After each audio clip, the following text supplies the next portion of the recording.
ak by ste si mohli zapamätať jednu vec, ako spraviť slides, tak ja to volám billboard metód.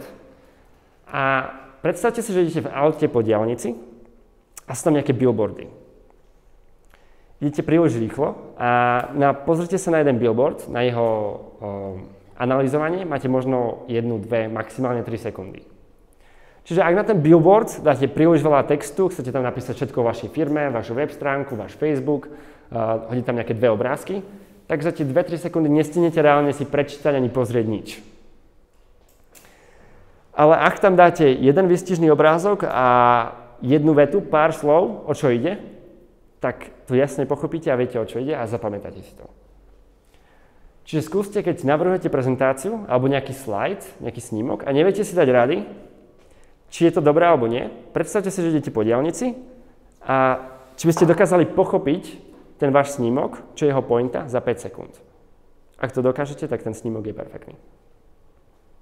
Pretože ako publikum pochopí za 5 sekúnd, potom zvyšný čas môžu venovať pozornosť vám a čo vy máte k tomu povedať. Čiže tým spôsobom sa prezentácia, teda snímok, stáva nástrojom alebo doplnkom vašej prezentácie.